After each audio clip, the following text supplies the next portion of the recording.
Welcome to the Human 5.0 Project, the podcast where we cut straight to the breakthroughs that matter, the show where science meets self-optimization. I'm your host, Ultimate Biohacker 10X, and here we break down the real research, real data, and real dosing behind modern biohacking, from compounds and peptides to techniques, devices, lifestyle strategies, and performance protocols. Most people jump in and jump out before they get the gold, so we're keeping it tight and delivering the essential insights you need without the fluff. If you've taken the time to hit play, we'll make sure you walk away with valuable knowledge that can transform your approach to longevity, health optimization, and beyond. What's up, team? Welcome back to the Human 5.0 Project. I'm Ultimate Biohacker 10X on the mic again. Straight facts, zero filler, no hype, no protocol cosplay. Quick disclaimer up front, this is educational only, not medical advice. These compounds are research peptides, not FDA approved for performance, anti-aging, recovery, or any human use outside regulated channels. They're prohibited in tested sports and appear on the WADA prohibited list. Outside legitimate medical oversight, purity, identity, and sterility are never guaranteed. That's not paranoia. That's just real-world risk. If you're even thinking about touching hormones or growth pathways, get clinician supervision, baseline labs like IGF-1, fasting glucose, hemoglobin A1C, and lipids, and track obsessively. Anything feels off, stop immediately. Tonight we're discussing IGF-1 LR3, mechanisms, evidence, risks, and the adult decision framework. Cool? Let's move. Growth hormone peptides nudge the pulse. IGF-1 LR3 is the hammer people swing for bigger muscles and faster healing. A modified IGF-1 analog engineered to stay active longer by dodging binding proteins. Then the internet says, stack it with PEG-MGF, TB500, and BP157. Instant Wolverine. Tonight, what IGF-1 LR3 actually does, where the science stops and hype begins, the risks that actually matter, and how to evaluate stacks like a grown-up without turning your biology into a roulette wheel. Let's lock her in. What you're actually trying to do. IGF-1 stands for insulin-like growth factor 1, a major downstream signal tied to growth hormone activity and tissue remodeling.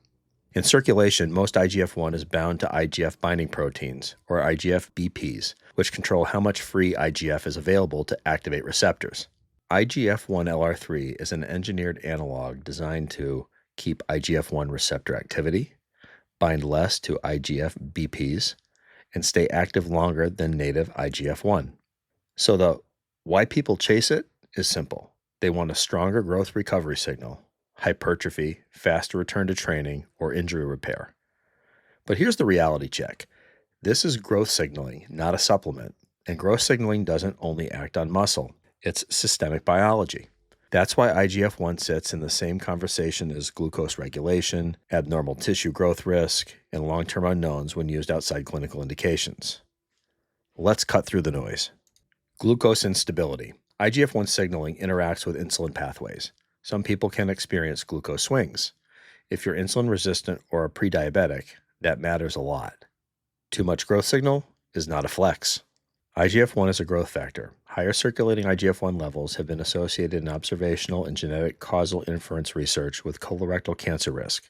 Association doesn't prove that IGF-based drugs cause cancer, but it explains why clinicians are cautious with growth signaling in anyone with risk factors. The biggest real-world problem is quality control. Outside regulated pharma, you can't assume identity, purity, or sterility. And once you start stacking multiple compounds, you're compounding uncertainty. So when someone says, will IGF-1 LR3 help? The honest answer is it can push growth signaling, but the risk profile is not theoretical. Anecdotes aren't data, but here's the common pattern people report. Better pumps and fullness, less DOMs, faster bounce back. Some claim injury turnaround. How about what to watch for? The adult list. Glucose symptoms, shaky, sweaty, dizzy, wired, swelling, fluid shifts, numbness, tingling signals. Anything that feels like this is pushing me and not supporting me. And if you have a cancer history or high-risk profile, the smart stance is pause and consult oncology endocrinology before touching growth pathways. Here's the only sane way to think about growth signaling. Measure and reassess. If someone is going to touch IGF-1 related compounds under clinical supervision, discussions typically include IGF-1, trend over time, not ego numbers, by the way, fasting glucose and hemoglobin A1C, lipids, and anything specific to your history or risk profile. Stop signals are not negotiable. Persistent glucose issues, progressive swelling or tingling, or labs trending in the wrong direction should be a warning. Now let's talk about the stat culture, because this is where the internet gets reckless. Pegylated MGF. Online, PEG-MGF is positioned as local repair mechanogrowth signaling, but the FDA has publicly noted it has not identified human exposure data for compounded drug products containing PEG-MGF and flags risks like immunogenicity and impurity characterization issues. Translation: huge unknowns. TB500. The name gets thrown around like it's the same thing as thymosin beta-4. It's not that simple. WADA-supported research has identified TB500 material as an N-terminal acetylated fragment of thymosin beta-4, and the literature notes the biological effects of TB500 itself aren't well documented. Translation: the branding is louder than the evidence. BPC-157. BPC-157 has loads of animal data and loud claims, but a 2025 systematic review in orthopedic sports medicine emphasized that human clinical safety data is lacking and that in-human safety wasn't assessed in the included research base. Translation: promising preclinical signals, thin human certainty. The core stacking problem? The appeal is obvious. IGF analog equals growth execution signal. Repair peptides equal tissue support narrative. But when you layer growth and angiogenesis and recovery signals without robust human outcomes data, you're not biohacking, you're guessing. And growth pathways don't only build muscle, they also influence processes you might not want to accelerate. This is what the biohacking researchers say. For acute injury, strains, tears, and tendons, IGF-1 LR3, systemic base, and targeted add-ons. Pegylated MGF, localized muscle repair. The pegylation extends the half-life.